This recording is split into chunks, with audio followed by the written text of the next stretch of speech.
Welcome to the Pastured Pig Podcast, where we share the successes and challenges of raising pigs on pasture. We talk to producers all over the country, from small homesteads to large commercial pasture operations. Whether you're new to pastured pigs or have been raising hogs for decades, we hope you hear new ideas and new perspectives on pasturing hogs. Here's your host, Troy McClung. Well, hello, everybody. Welcome back to the Pastured Pig Podcast. I'm sure many of you are wondering, now, why don't he write? Where has he been? And I got to say, man, when you look at the calendar and think of where November went, it just was a blur. And so, first of all, I want to apologize to everybody. I have not pod faded. And for those interviews that I had queued up for November, I apologize to those people as well, because I have drugged my feet. And here it is at the point of recording this bumper, right in the dead center of December 15th. And I was looking back, and my last podcast was October 15th or 17th, somewhere around in there.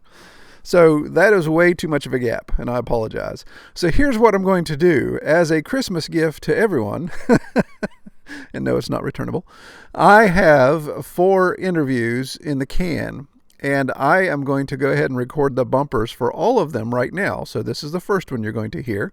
And the next 3 interviews will just have basic bumpers. I usually give updates, but we'll just throw everything in here. So all the next 3 bumpers after this will be recorded on the same day. So I won't do updates, but I'm going to release those one after the other, with a week gap. So that'll give you the next 4 weeks. We'll have 4 episodes, and that will give you all something to enjoy over the holiday break, if anyone gets a holiday break anymore. But so we'll have 4 weeks in a row, barring the computer blowing up or something else happening. So as we speak, I'm actually sitting outside. It is 11:30 in the morning. I'm sitting outside on a beautiful December day. It's going to hit 60 some degrees today. The sun is out. I'm sitting out here by my smoker. I'm smoking 2 hams for a Christmas party I have. Kelly and I host a group of, how do we describe that? Well, it's a young families class at our church. And Kelly and I are not young families, but we were recruited to lead that class as older, supposedly wiser parents. And we have a group of people that we spend the Sundays together and just talking about God's Word and how to do life with young kids and kind of share our experiences, that type of thing. So tonight is our annual Christmas party. So I am smoking 2 hams to take there for everyone to hopefully enjoy if I don't screw them up. So that's why I'm sitting out here with my smoker. It sometimes has a tendency to run a little hot at the very beginning, so I'm keeping an eyeball on it so I can damp it down. And I thought, hey, this is a perfect opportunity to sit out here with the microphone, with the computer, and bang out some podcast episodes. So that's what we're going to do. And just a quick update, and this is for an upcoming episode. The reason why November was such a blur is because I have been thoroughly aggravated with the whole process of processing. So we have a new USDA processor that just came out of the gate fire and did great. They did great with my beef last year, and this fall was the first time me taking pork to them, and it has been a Greek tragedy, I think would be the most appropriate way to put that without having to put an explicit tag on this podcast. So I will share that in an upcoming episode and just how frustrating it is. I think I've mentioned this before because I sound like a broken record when it comes to processors here in West Virginia, that you go through all this trouble raising a product on pasture, the care you put into it, the daily touch points, all that stuff, the ups, the downs, and then to turn that product over to somebody and it just not get treated with the attention that you would expect it to get treated with. And it's been upsetting. It's affected some of my customers. It's obviously affected my profit margin considerably. So yeah, that's another episode waiting to happen. And I want to get into that once I get my second round of pigs back. So the story is yet to completely unfold. So we'll see how it goes with this next round that they have in process right now. So, enough of my lament and my woes. Let's get into our conversation today. And today I'm talking with a lovely young lady in Oklahoma. Her name's Allie Jones. And Allie's one of those people that when you start talking to, you realize this is going to be a great conversation just because she's just got that personality. She's just easy to talk to, really is positive outlook on stuff. And she has some really neat experiences to share. She's stay-at-home mom, but taking care of pigs, doing that kind of stuff, and has this family connection. And this is one of those stories where if family can play nice together and work together, the advantages you'd have over the typical American dream attitude of, okay, you leave your folks, you go away, you go build your own thing on your own, and you maybe see extended family on the holidays and that type of stuff. She's really kind of taken that and turned it on its head and gone back kind of old school. So they are sharing property with her parents and her sister, I believe, and just really being able to take advantage of that situation when it comes to not only tending the animals, but tending the kids and responsibilities that go along with that. But I'm not going to tell any more Allie's story. I'm going to let her tell it. And we're going to jump right in with my intro with her. So you may hear a little bit of redundancy, but I think that's the best place to start. All right. We'll talk to you guys on the tail end here. Well, hello, everybody. Welcome back to another episode of the Pastured Pig Podcast. Today, we are going to talk with Allie Jones from Spring-Fed Family Farms, and she's over in Oklahoma. So welcome, Allie. And the question I have to ask you is your farm that place where the wind comes sweeping down the plains? You got it, Troy. So we're in Bristow, Oklahoma. I'm just outside of green country, not quite to red dirt country, but Oklahoma. We've got all of those plains. Where I live, actually, it's pretty hilly. We call them mountains in Oklahoma, but elsewhere, if you actually have real mountains, you would realize that they're just hills, Right. in fact. Yeah, that's all relative. We say we have mountains here in West Virginia, and then the Rocky Mountain people are like, "No, you don't have mountains. You've got hills." Not even close. Yeah, so we get that as well.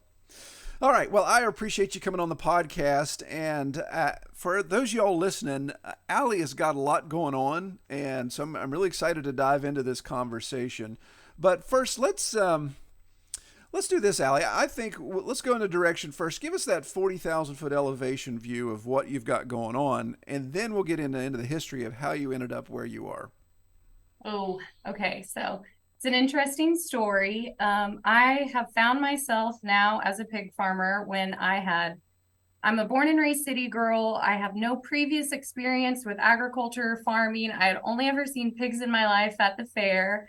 But what happened was I have just always had this love for animals, and I come from a very close-knit family. We've always done like family dinners, things together, and we always had this dream of buying land outside of the city and living on it together.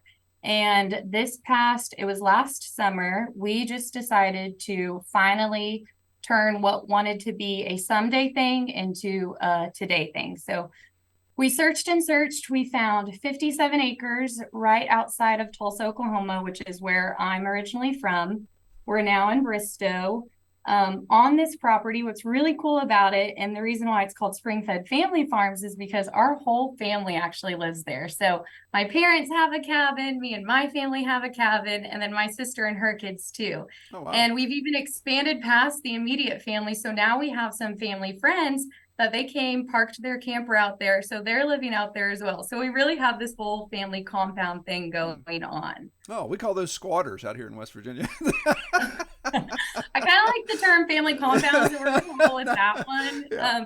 Some people would say like a cult, and I'm like, no, not quite. Family compound. Very good. Very good. I really enjoy it. Yeah. Well, that's awesome. Very good.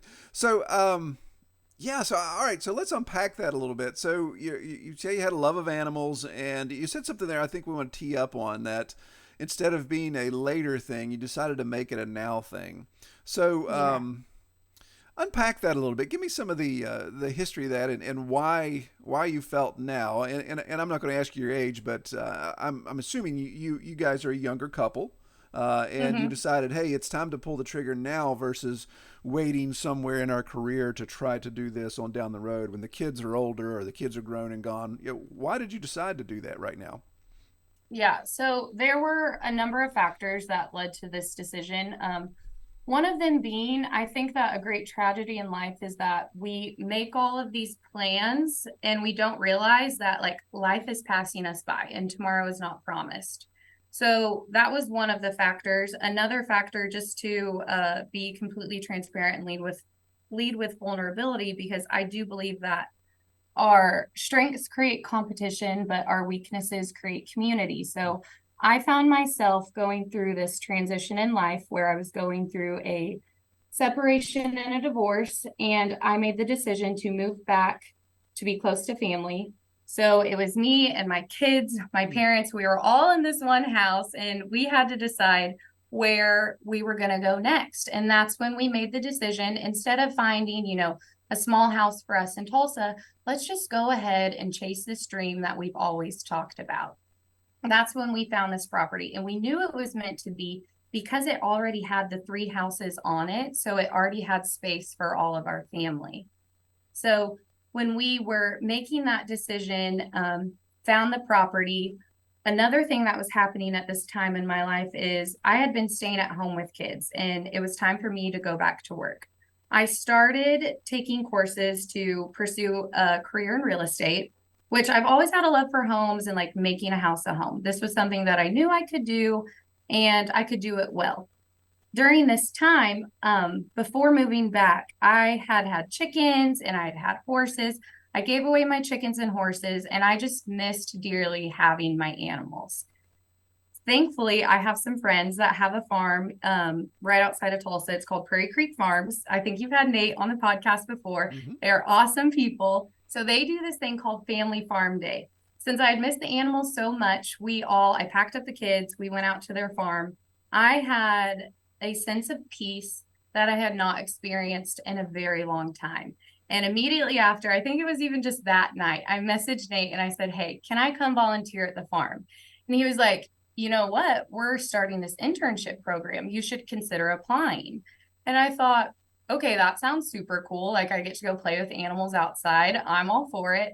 I first of all thought that I would do this internship while I pursued real estate. But what I quickly came to realize was this is exactly what I wanted to do for the rest of my life. And before, I had never considered an actual career in farming. I didn't know that was like a possibility at all. The farms that I was familiar with were these large conventional factory farms, but to actually see in person someone doing this regenerative, sustainable, where they're honoring the animals as well as the environment, I was like, yes, count me in. That is great. That is great. And I appreciate your vulnerability there and you obviously took this conversation to a whole different level there. Sorry to throw that one on you, Troy. No, and that's the thing. That's as an interviewer, there's things when you look at pre-screening, you just make certain assumptions, right? And I try to always navigate that. But you've thrown out, I think, this tentacle we have to address and go through, if you don't mind, and that is single motherhood. So yeah, absolutely. So I'm understanding this. Obviously, I for those of you guys, obviously they're just listening. You don't get to see. We're actually doing a video chat, so I get to see Allie. Yeah. And so I'm doing what I typically do. I just certainly make assumptions. So I see this young lady who's raising kids, and I assume, well, she's probably married, and that's what's the nuclear family there. But this makes what you shared with me makes this even more, I think, a compelling story, because this comes back to the family compound situation, that how important it is, and this is where I'm going to put my preaching hat on. This is how important it is for family to support family. And our culture today is really like, okay, get them out of the house. They go out on their own, and maybe we see them on the holidays type of thing. But if you don't mind, speak to how beneficial it's been for you to have your parents, to have your sister, to now have some other friends on the property there to help you navigate single motherhood, but also not just surviving, but exploring Mm-hmm. business opportunities, exploring your dreams, and then grandparents close by, hanging out, all that type of stuff. Unpack that if you don't mind, because I think that's really important. Yeah, well, I'll tell you that family has been the reason I'm here today is because of the support from them. And I truly believe that like we are better together. We were never meant to do life alone. And it's when these our family units started breaking up, splitting apart, mothers are usually living far away from family. They don't have that help nearby. But the way our ancestors lived was in these village communities. So, the term like it takes a village to raise a child. That is so accurate. So, what's so cool is, well, I mean, I think it's cool. Sometimes my parents get annoyed because they're probably like 20 yards from my front door. So, if the kids are driving me crazy or, I need to go take care of pigs or something, they just run over to Gma and GPaws. And then same thing with my sister. She stays at home with kids, so she's there to help with the child care. I can't stress enough the importance of like having that community around you. And I'm fortunate that it's my blood family, but it doesn't always have to be blood family. And that goes to show with our friends who have now started living on the farm too. So you can create this community around you, whether it be blood or just friendships. But we need to have that support system because one of the constants in life is change, and there are a lot of things that will get thrown at you. And if you have that support system to fall back on that can help lift you back up, like that's life giving right there. Mm-hmm. Yeah, no, that's great, and I appreciate you sharing that. I just think that's so important because we as a culture we want to pigeonhole people so quickly and say, well, Yes. because you're in this circumstance, then you have these needs, or you have this opinion, you have this direction, and it's just really neat to see somebody pushing against the cultural odds to say, well, okay, here's a single mom, she's going to have these certain challenges, and while there are definitely single moms out there that face those challenges, it's really neat to see a family unit come together. And like you said, I mean, there's a lot of wisdom in what you said there with strengths and weaknesses, and weaknesses build Mhm. community. And man, yeah, I agree. We were built to be beings of community. We were not to stand alone. Even though my default is to be as secluded as possible, I Mhm. recognize that when I do that, I become less of a positive person. I'm not that fun to hang around with if I've been alone for a long time. So yeah. Anyway, that yeah, we're obviously getting down into the spiritual philosophical side of pastured pigs, and I But appreciate that's a huge part of it it though, is. right? It really is. Yeah, yeah. And like you say, if you're just going around hammering nails and there's just no fun in it, and that's how you look at everyday drudgery, is just okay, I'm a hammer and there's a bunch of nails and I'm just going to pound them, then that's no way to go through life. And No, you see the absolutely. blessing in everything, see the blessing in the challenges, see the blessing in the trial, because it's going to grow us and stretch us. And I love the fact that you had an opportunity, because culture dealt you a blow with your divorce and your separation there, that you could have just crawled in a hole and Mhm. done whatever. But to embrace that, to say, okay, not only am I going to not fall into that stereotype, but I'm going to embrace it. I'm going to build something. I'm going to build a career. I'm going to build an incredible experience for my kids, and also build much tighter family bonds within your immediate family. So it's fantastic. Yeah, So thank you. And I do have to say that being a single mom, having my kids with me, that was one of the reasons why I chose to take the path of farming over real estate because I realized that with having my own farm, I would be able to include my kids in my work instead of having to have them in childcare all the time while I'm driving around town showing houses. They could be by my side learning about animal husbandry and how, these animals we have in our care, even when we don't feel like it, they need daily care. And one of the lessons that I try to teach my kids is that successful people do often what average people do occasionally. So, yeah, I get it. We're tired. It's cold. I don't want to go outside and take care of pigs, but this is one of our responsibilities and something we're going to do.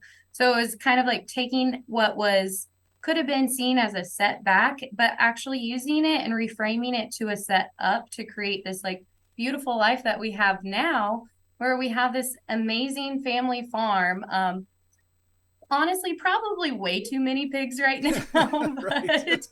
But, one of the things about me growing up is I was always the kid that was bringing home random animals and, making my mom angry. But then as the mom, as the adult, I realized I can bring home as many animals as I want. And chicken math, Troy, it got me and it got me good. So I started out with 3 chickens.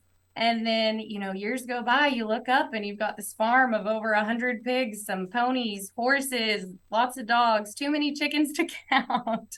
But it really is like creating this incredible environment and experience for my children, where they get to grow up on a farm, caring for these animals, being outside, running around like feral little farm kids. Like that's the childhood I always wanted. And now I get to provide that for them while also like nourishing the customers that are purchasing these pork products. Like it's just now this beautiful thing that has come together from what could have been seen as a tragedy at first. Yeah, wonderful. Yeah, my goodness, there's a lot of good things you said there, and I love the idea of recognizing that fork in the road to say, okay, real estate, build a career, go after the dollar, go after the prestige that goes along with that. Mm-hmm. And maybe I'm not going to say real estate's easier than farming, but it probably is. Um, but to look at that and say, well, no, this isn't just me. This isn't a decision for me. This isn't what makes me happy or what do I really want to go after. This is taking into consideration the kids. And yeah, if you would have been a real estate agent, you would have been gone all hours of the day, weekends, Mm-hmm. all those type of things. And you had your support structure there, but you'd be pushing the kids off on sister and the folks and those type of things, versus this direction. And again, I know I'm preaching to the choir with all the people listening that we don't have a bunch of city folk listening. We have a bunch of pig farmers listening, and they get it. Yeah, it's hard, but there's just so much life lesson that comes from that. There's going to be so much benefit your kids get in having that experience with mom in the mud on the farm versus we got to see mom for 2 hours today, or we got to see mom a little bit this weekend type of thing. um, Mm-hmm. so yeah, it's great, and I applaud your decision there to go in that direction. Thank um, you. I so appreciate it. so yeah, you've got there's a question. We'll get to this question a little bit. There's a question that just keeps rattling around in my mind, and I have to say I am a self-confessed cynic sometimes, but and we'll get to that. And that's someone a lover of animals who also provides protein for people to consume. And we'll get to that. I'm going to stick a pin in that question, so we'll get to that in a second. But first, we've danced around the issue of there's a lot of animals on your farm. So let's unpack that. What do you have as far as piggery goes, and then maybe some of the other polyculture things you do, and how that fits into a business model for you? Okay, so when it comes to pigs, I will tell you that I have tried just about every breed out there. Starting out, it was very difficult to source quality heritage breed pigs. So, what I'm primarily running is heritage breed, pasture raised, rotationally grazed. I'm looking for a specific type of pig, but I'm also a sucker for a cute pig too, Troy. So, like, I want the pigs to be, cute. So, I've tried everything from Idaho pasture pigs, coonies. Red wattles have tended to be some of my favorites. Right now on the farm currently, I have a lot of red wattles. I have a breeding group of a Berkshire boar, some spot sows, Duroc sow. I'm really, really enjoying the farrowing side of things. So I've really played around with a lot of different breeds of pigs, but I think that that's a really great thing to do because it gives you the opportunity to see what type of breed not only works best for your farm, but what you enjoy, because you really do have to make it enjoyable to make the labor worth it. And then when it comes to the other animals, honestly, the horses and ponies, those are just more for therapy and because I love them so much. And I do sometimes say that selfishly, I have pigs so that they can clear some of the overgrown wooded areas on the property to make more pasture space for my horses and ponies. Right. There's nothing more enjoyable to me than stepping outside and seeing my little tiny ponies running around the front yard. And also, I'm a big believer in the benefits of animal therapy, specifically equine therapy. So that's why I have the horses. But for the business side of things, I'm focused on pastured pork. Um, Sometimes it's easy to fall into the trap of you start doing one animal and you want to move on, add another species. Instead, I have decided to just focus on raising pigs, raising them well, making a profit, and then maybe we'll grow from there. But right now, I feel like I found my sweet spot with pigs. And it actually comes from my first animal love being dogs. And when pigs are raised the right way, they're a lot like dogs. So they're playful, they can be trained, they love belly rubs and ear scratches. So for right now, the only actual like business or product that we're selling, it's pastured pork, but I'm just so happy. And also my plate is full with the pigs. Yeah, wonderful, wonderful. Yeah, that's good. And I don't want to. I call horses and ponies hay burners, but I definitely get the therapy side of it. I've seen that in some of the nonprofits I work with. I see that is there's a very valuable resource there. A horse is a beautiful animal. There's no doubt about it. But yeah, I like to rib horse owners about having hay burners, but. That's fine, but they're cute hay burners. That's Right. it. They're cute. I like to Exactly. just go outside and take videos of the ponies like acting crazy, and Yeah, well, I mean, that's it again, makes it's me it's happy. whatever floats your boat. I joke about dogs. The alpha dog used to protect the family and hunt for the family, and now people carry them around in their purses. So it's it's Yes, just it's just whatever fits your needs, and that's good. absolutely. Okay, so rotational process with your pigs on pasture, it sounds like. And I got to ask you because you said red wattles, and this is my Mhm. first year with red wattles. Um, are your red wattles as mouthy as mine are? Mine are just they when it's feeding time, they just make a noise constantly. It's like I thought it was Well, because I got them from Molly and they're cussing me all the time. But I would say that because I have the coonies, the red wattles seem like they're the quiet ones no, because the coonies are screamers. Like when it comes to feeding time, they are the most vocal animals. I will say that the red wattles, when they are younger, they are the most rambunctious and difficult to keep inside. But then once they get older, they seem to be like some of the chillest pigs I have on the yeah, property. And for that reason, that's one of the reasons I really like them. And plus, I think it's just so beautiful when you're looking out at the green woods and you see this red hog sitting there underneath a tree munching on some roots. Like I said, I'm a sucker for a cute pig and I just think they're adorable. yeah, Plus, they finish out really well too. I mean, we do have to get to the logistics side of things. I've found that with the red wattle large blacks, I didn't like their feed conversion ratio or how quickly they were finishing out compared to the red wattles. hmm Now, I don't think that I'll stay with red wattles. For that much longer. I do like the idea of crossing maybe like a red wattle boar with a landrace mama because they've just been bred to have those great farrowing genes. And farrowing has turned out to be my favorite part of raising pigs on pasture, even more so than just raising the feeders. yeah, yeah. Very good, very good.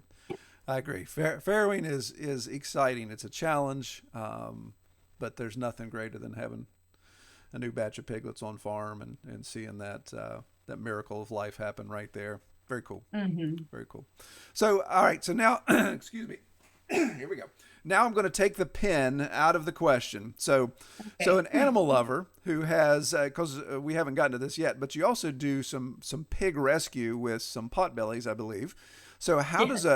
how do you navigate that? How do you take off the hat of, oh, this is a beautiful animal, I love it, it's going to live out its days on the farm, and then you look at the one beside it and say, okay, you're going to become pork chops. Yeah. How do you navigate that in your soul, basically? Yeah, well, okay, so this is a great question and one I'm often asked and had to deal with because growing up, I actually didn't eat a lot of meat. I never ate pork because I had seen the videos of the way that animals were raised in CAFOs. And because of that reason, it was just not appetizing to me. So, how can someone claim to be an animal lover and yet raise these animals to end up being consumed? The way I look at it is people are going to eat pork regardless. So it is my job to offer a, a product that not only honors the pig, it regenerates the environment and also nourishes the consumer at the end. So with my pigs, I like to say that they live a really happy life. They have one bad day, but people are going to eat pork regardless. So I'm going to give them a better alternative to what's out there in the conventional market. Yes, absolutely, absolutely. No, that's good. And it's funny when we go down these pointless debates. It seems like the end game is for the person who's so anti farm animal to say no, they all need to live out their days. These domesticated animals, if we weren't consuming them, then eventually they would no longer exist because there would be no reason to be breeding and managing a domesticated animal if it wasn't for the consumption of it. So it's funny. They say, well, you shouldn't terminate its life to eat its flesh. And it's like, well, then if you don't do that, then you're pretty much eradicating it from existence sooner or later anyway. So it's Yeah, absolutely. And it also comes back to just like what you believe personally. Like I do believe that protein and meat are some of the healthiest products that we can be consuming. I think that that's one of the reasons why animals are on this planet. And when it comes to if you are going to eat meat, I think that we all have a duty to look for ethically sourced meat. So that's just one of my main goals. And one of the reasons why I also love bringing people out to the farm, because when they can actually see how these pigs are being raised, it really helps you understand and places the emphasis on why supporting sustainable, regenerative, ethically raised meat is so important. There is a difference. And then, so I have a 10-year-old son. He's not really interested in farming at all, but he does help out at the farmer's market. I call him my farm operator. He likes to run the register. But he said one day that happy pigs make better bacon. And he couldn't be more true. Yep. Like you really can taste the difference. And so that's how I look at it. Like I'm going to give these pigs the absolute best life. And then they are going to go on to nourish the families that are consuming this product. And when I've done that, I've honored both ends, including the environment. That's how I can sleep at night, knowing that I really did what I was supposed to do. Yeah, and I think that's spot on. I'm as we're sitting here talking, I'm looking out the window, and since we've gotten some rain and broken a small drought we've had, I'm seeing some red wattles playing and flipping around in the mud and just having a good old time. And in about 45 days, they're going to end up at freezer camp. But until that time comes, they're just having a great life on the pasture. Yes. And if it wasn't for the fact that they're going to end up in freezer camp, they wouldn't be here. They most likely wouldn't have been farrowed in the first place. So, yeah, it is very interesting, and I appreciate when we as producers take a deeper look at that and really appreciate the stewardship that we're tasked with when it comes to an animal. It's not an inanimate object. It's not. It is a life. It is something that we are responsible for taking care of. And if it has a good quality life, then it pays us back with a good quality product afterwards. Yeah, So absolutely. Absolutely. Which is one of the reasons why, even though it may seem that, oh, a female pig farmer or women aren't as involved in agriculture, I really think that women specifically are made for regenerative agriculture because at the heart of it, it's nurturing and providing the environment and love and care for an animal so that it can reach its full potential. And as women, especially as like mothers, like that is our nature right there, to be nurturers. And so that's why I feel like for women specifically, this is an area that we should be involved in. Not only can we do it, but we can thrive in this environment too. yes, yeah, I agree. And you see, farming has been a boys' club for so many generations. But like you said, this regenerative ag, this alternate option, it does lend toward. And you see more and more women. In fact, I think bias wise, we're probably about 50-50 with our customers, with our interviewees that we've had on the podcast. And it seems like, yeah, the women, they get in there, they get their hands dirty, they're not afraid of working, but they do have this extra sensitivity that I think comes in handy, especially when you look at a farrow to finish operation, that mothering instinct translates over to farrowing and the care that's needed there. Absolutely. Okay, so let's look at the economics of this. So I want to talk about the direction you have. So you have multiple streams of income, even though you're focusing primarily on income generated from pigs. I'd like to talk about that a little bit, and you can kind of unpack how you're paying for all this hay for those hay burners. So. Well, the horses are also rotationally grazed. So I am actually spending very little on hay except for throughout the winter. Sure. So Yeah. No, that's good. That's good. But yeah, explain. I know you've got a lot going on there. So give me all the tentacles of income streams you have out of pork. yeah, so I mean, the main one being we're selling retail cuts at a local farmers market, doing a home delivery service. I started doing whole and half hogs, and that's been really fun and really successful so far. And then another thing that we started doing was, once again, going back to what at first was a setback. I had this freezer full of lard, and I was like, oh my goodness, what am I going to do with all this lard? But then I reframed it and was like, what can I do with all of this lard? And at the time, I was using a tallow-based skincare product. I was like, we should just do this with the lard. So I started making these different lard products. I do just like a rendered cooking lard, some skincare ones that are really good for like eczema, dry skin, also a magnesium sleep cream. And that's been really fun for me. I think that there's this natural progression that occurs. First, people start taking a look at the foods they're eating, and then they want to start looking at their household and skincare products and cleaning those up as well. So to be able to provide, first of all, meat and be like a trusted source for their food, and then to add on, oh, you're ready to look at your skincare, well, look at what I've got for you here as well.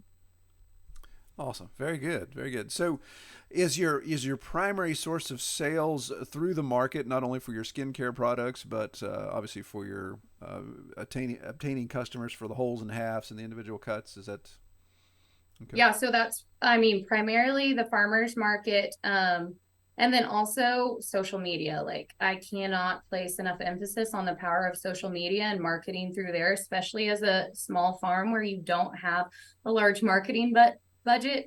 Word of mouth is really great. Because I'm from Oklahoma, born and raised in Tulsa, I've established a lot of relationships with people here. And so it's just been mainly through farmers market and word of mouth. That's how I've been selling the pork that I produce. And honestly, Troy, like, I don't see the farm growing much more on the pig side. I really think that I've found my sweet spot when it comes to the number of pigs I'm doing on the farm. That's not to say I won't add an additional farmers market, but what I really want to do is just have this farm, a small, simple farm, but with a big impact.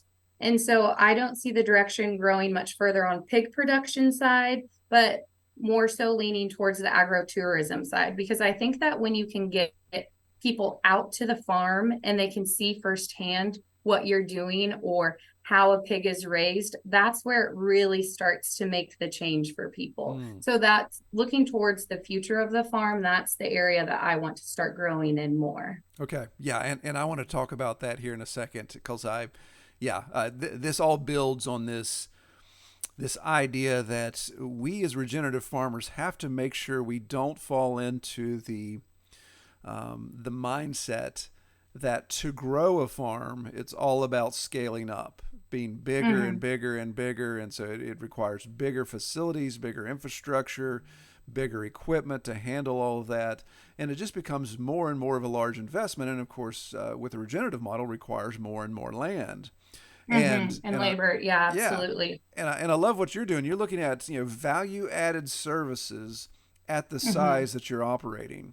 So taking a pig and turning it into wholes and halves, the most basic, then individual cuts, which value adds the individual price of those because it allows people to buy on smaller scale. And then home delivery, value added, we have a home delivery service as well. The value added there, you can charge a little bit more because of the convenience factor of home delivery. and then skin care products based on what some people would see as waste. Unfortunately, they do Absolutely. of a product, and then. Before we get into agritourism, I gotta ask you about piggy pancakes because you put that in your pre-screening. So Yeah. what's another value-added service at the market are piggy pancakes. So what the heck is a piggy Yes. pancake? Okay, so because there is a huge market for prepared foods. Um, I'm sitting there at the farmer's market selling my retail cuts, and then right down the road, there's somebody selling sandwiches for $16. And I'm like, I'm in the wrong business, Troy, you know? And so that's where the idea comes in to have these prepared foods at the farmer's market, because then you can get people to taste your product as well. And once they taste it, then that's when you can get them to buy in. And so it's not just like the piggy pancakes, but a few other things that you can do to for value add is like take and bake meals. So where you take some of your pork, you create this like dinner in a dish that people can buy frozen. All they have to do is take home, pop it in the oven. There's a few other things that I've been doing, like a sandwich ham. So it's smoked, cured, fully cooked, thinly sliced. So as you know, the busy mom I am, I'm always looking for ways to cut steps so that I can get healthy food to my kids still and to my family. But how can I do it quicker since we're always so crunched for time? So those are a few other things that I think that you can add in. So not just the plain retail cuts, but some of those value add products. And that's definitely going to help on your profit for pigs. So instead of adding more pigs, how do you maximize profit on the pigs that you're already raising? Yeah, very good, very good. So what you've named the piggy pancake, I assume is probably a pork product inside a pancake that you're producing there on the Yeah. fly. Yeah, that's I love awesome. a good alliteration. That's right. So piggy pancake was just a win. I mean, it's kind of like a McGriddle, So my sister's an incredible sourdough maker. She makes these amazing sourdough pancakes, and then just taking our pre-made breakfast sausage patties, Mm-hmm. sticking that on there, and there's your piggy pancake, Yeah, Troy. that's great. That's great. Yeah, yeah, and it's funny that's the thing we've discovered because with our home delivery business and the cottage laws that we have now in West Virginia, I don't know what cottage laws are like in Oklahoma, but we can produce in residential kitchens. We don't have to have a commercial kitchen to produce baked goods, desserts. We have to stay away from dairy and meat without getting health inspectors involved.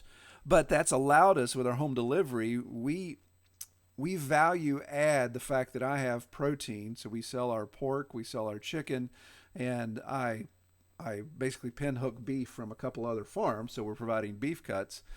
And what's neat, that obviously comes in cycles. We have a lot of inventory, then the inventory decreases. We have a lot of inventory again, and the inventory decreases. But one thing we Mhm. have constant is the value added service of what we call the bakehouse. And that's my teenage son who's a really good baker, so he's baking breads, he's doing desserts, he's doing all that, and so far those are the larger units of items we're moving right now, and we're That's getting ready to get a awesome. re inventory of pork. So we'll see how that moves the needle when that comes back in. But yeah, right now it's really neat to see how the prepared baked goods, ready to eat, brought to your door, have really enhanced the business model. And of course, the markup on baked goods is ridiculous. So Yeah. Well, because people want convenience. And so if we can provide a product that is healthy and convenient, like that's a win right there. yeah, yeah, very good. So let's move over to agritourism then, because this is something I think is fascinating, especially as we as producers embrace the regenerative model more, embrace this ethical farming more, and push away more and more from scaling up and being big and being industrial looking. Um, there's a I don't want to call it sex appeal, but there's a value to that, right? There people see that and they see this is kind of the old ways. There's a benefit in coming and seeing and experiencing that versus saying, hey, come to ICAFO where I've got a building with 20,000 hogs in it and enjoy the Yeah, day. no. Not going to happen.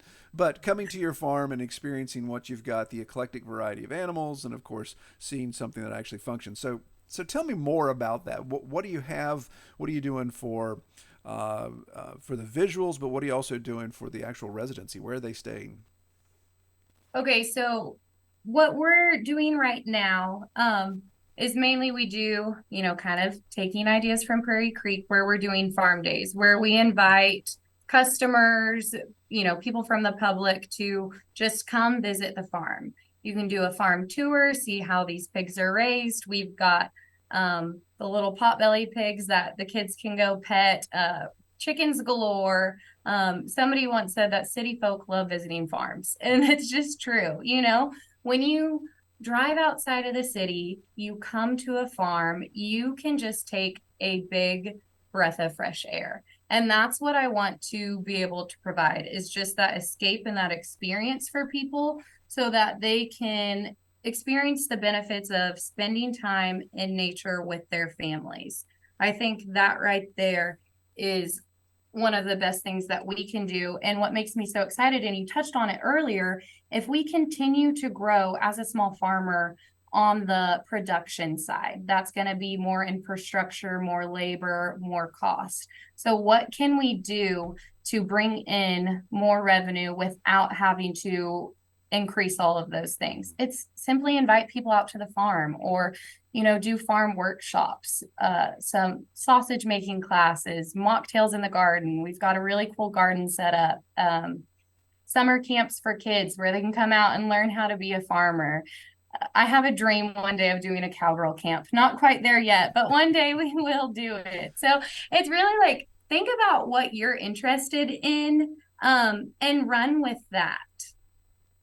Yeah. No, I love that. And so in that aspect, you're not even looking at providing, in my mind, agritourism. I go to like Airbnbs and stayovers, but you're looking at day events where Yes. there's a cover charge, of course, to come in. And I was looking at your list of different things you have here. So whether it's come in and just tour the farm, farm to table experience, you have homeschooler co-ops and local schools, all those type of things coming in.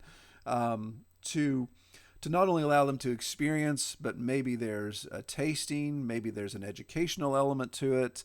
All of those things, again, just keep value adding the services for the people that are stepping foot on your farm to enjoy.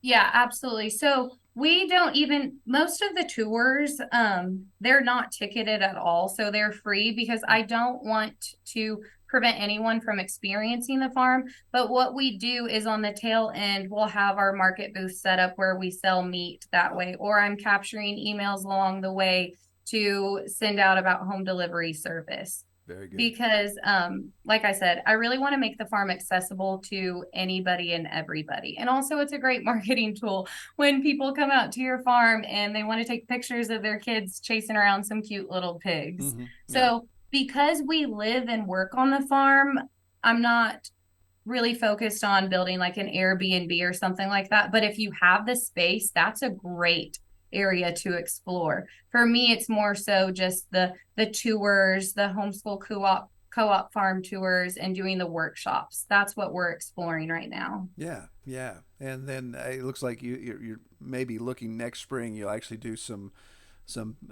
pay per plate dinner activities on the farm as well, right?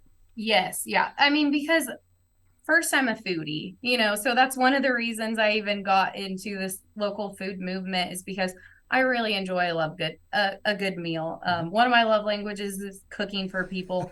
So how cool to offer this experience where people can come to your farm and the food that they are eating was raised by the same hands that are serving you. Like that's a really cool experience that I want to offer. And those dinners would be ticketed, so like a date night kind of thing. I'm really excited about doing that in the future. Right now at the farm, there is some infrastructure that goes into this. We're building a large covered pavilion area so that we can have, a nicer setup for when we do these on-farm dinners. Yeah, and for the business side of this, we'd be remiss if we didn't point out that you have to do your homework on this as well. So you've got liability concerns, you've got biosecurity concerns. Those things you have to take in, and there's risks that come with that. So I assume you've explored all of those situations as well, right? Oh, absolutely. Yeah. So you've got to have a good liability insurance. We've got signs up before you even enter the gates. We don't allow animals on the property. So before anybody comes out to the farm, we send out a little flyer about like the rules, expectations, wear dirty clothes or wear shoes you don't care about. Don't bring your dogs. So yeah, you definitely, before inviting people into your farm, check with the insurance agent, make sure you're fully covered because that's something that you don't want to mess with. And I will tell you that as much as I love people, you have to realize that people often do dumb things. So make sure you're really, really covered and have signs visible everywhere, Troy. Yeah, absolutely. I remember we had a homeschool co-op group come out one time because our boys were homeschooled as well, and you could tell who the city kids were and who the country kids were because the country kids were over there trying to convince the city kids to touch the electric fence. Yes. And it doesn't hurt that bad. And it was kind of fun to watch, and it was a learning experience, we'll say, for everyone, because once the city kids started crying, then the country kids got in trouble for making Number one rule is don't touch the hot wire. And still, we will have kids try to touch the hot wire. So just to be safe, I go ahead and turn off the fences because pigs are smarter than you realize. Even if the fence is off, they won't mess with that boundary. So just to be safe, even though I tell people don't touch the hot wire, I go ahead and turn it off before we actually have people out there. Yeah, exactly. Yeah, that's usually what you run to. It's just like, well, okay, let's take the fun element out of it and just turn it off, everyone. Yeah. Very good, very good. So how are you in this situation looking at this from a business standpoint? How are you measuring profitability? Because I know there's a lot of lines blurred here, right? Because it's not as easy to say, okay, childcare this, food that, these expenses, all the things, the value added you're getting, you're building into it. How are you measuring profitability right now? Okay, well, I will tell you, Troy. So initially, I did not do this very well. I think that people who are drawn to farming, they love animals, being outside, the physical labor. We've got that part down, but it's nailing the business side and the marketing side that can be a little bit trickier. But I would argue that's the most important part because if you're not making money, you're not going to be able to do this. And so, I big fan of podcast books. I came across a podcast called The Dirt on Flowers. And while it's hosted by two flower farmers, what they mainly talk about is running a successful farm business. And these principles that they cover are applicable no matter what it is you're raising or growing on your farm. And through their podcast, I found a book called Profit First, and it's by Mike McCallowitz. It's a mouthful, sorry. But it's basically this method to managing finances where you take a percentage of income to set aside as profit before you calculate any expenses. The goal is to allocate 10% of all of your income to profit. But even if you aren't there yet, just start with 1%, because if your business can function on 100%, then it can function on 99%. And it's basically about the point of getting into the habit of paying yourself for all of your labor and putting profit first. So I would say that the way that I've been able to become profitable and make this an actual business and not just a hobby or like a dream, a passion I wanted to pursue was really leaning into how our successful businesses run, knowing what the basic business principles are, and then applying those to the farm side of things. So it means you've got to know your numbers. Another really great takeaway was you need to, as soon as you're setting up your farm, separate your personal and your business accounts, because if you're using your personal account to fund your farm, then you will forever be funding your farm. And I'm saying this as someone who personally funded her farm for the first 6 months. So like, it's difficult, but it's necessary to get that of the business down so that you can continue to do this thing that you love so dearly. Yeah, no, that's great, and you said something there, and that's an interesting take. I'm not familiar with that book, but that's an interesting take on business development. But I appreciate, and I think something that really resonates with us as producers is we really disregard the value of our time because we're so bought in on the farm that that we tend to not take that into consideration. So if we're not looking at the value of our time and we're not looking at how do I get compensated for this, or how do I Mm-hmm. factor that into my equation, then what happens is 5 years, 10 years, 3 years down the road, we're burnt out. And it's like, okay, Mm-hmm. this farm seems to be making money, but yet I'm still just so stressed. And then when you sit down and actually pencil in your labor, you realize, well, no, you're running yourself ragged for maybe a 15% margin because you haven't taken those other things into consideration. So I like Yeah. that approach to set aside money. It's almost like you're tithing to yourself to some degree, and that you're setting aside a percentage to maybe it's good mental health at that point. You're investing in your own mental health when you set aside that money on the front end side. Yeah. Well, absolutely. So, like, initially, when you're establishing your prices, most people are just looking at their hard costs. So, their feed, the cost of the piglet processing, whatever it may be. But don't forget to account your soft costs, which includes your labor in there too, when you're coming up with your price per pound for pork.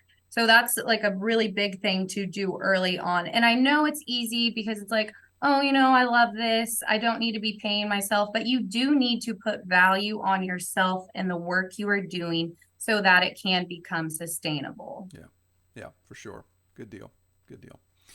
Well, it's hard to believe we've almost gone an hour, and I know we could probably spend another hour talking about Darn it. some good Yeah. stuff here. Well, let me give you the opportunity, because in your pre-screening, you had some good closing advice, and I want to let you share that with our audience when it comes to, yeah, maybe there's some people listening that aren't quite to the point where they want to pull the trigger on taking a couple pigs from a homestead level to a business, or getting in a situation where they could maybe take it full time because it's something they really love. What would your advice be to them?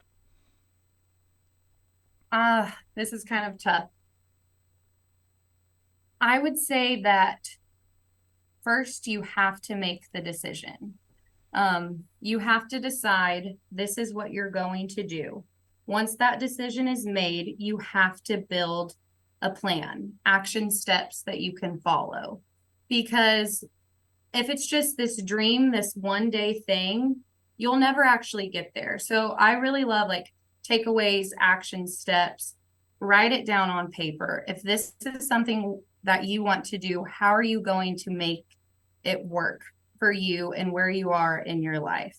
And then go after it, because the most rewarding thing in the entire world is when you can marry your passions with your career and you put those things together.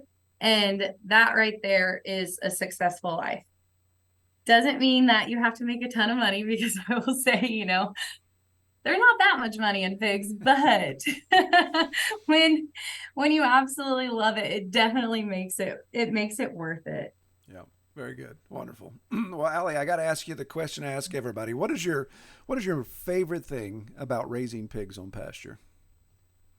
Oh, I wish I could just tell you all the things because I love pigs so much, but because we're short on time, there are two parts to my favorite things.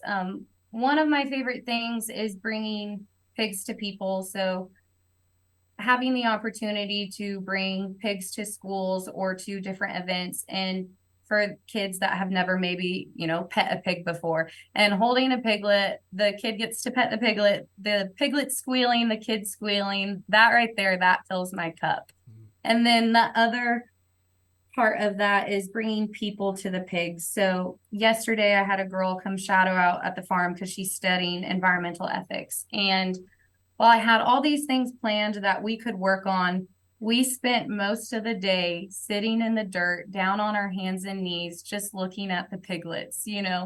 There's nothing greater than seeing some tiny little baby piglets with their noses covered with dirt from them rooting around, and then seeing the joy on somebody's face when they get to just like sit in such a calm, relaxing environment and just look at a pig and realize like how beautiful this creature is, and then be able to provide that to people in that experience. That's really my favorite thing. Awesome, very good, very good. Well, wonderful. Well, if people want to find out more about your farm and what you've got going on there, do you have an online presence you can share with us? Absolutely. The power of social media, Troy. It really works. Right. So it's Spring Fed Family Farms. I'm on Instagram, Facebook. And then I also have a website. It's springfedfamily.farm.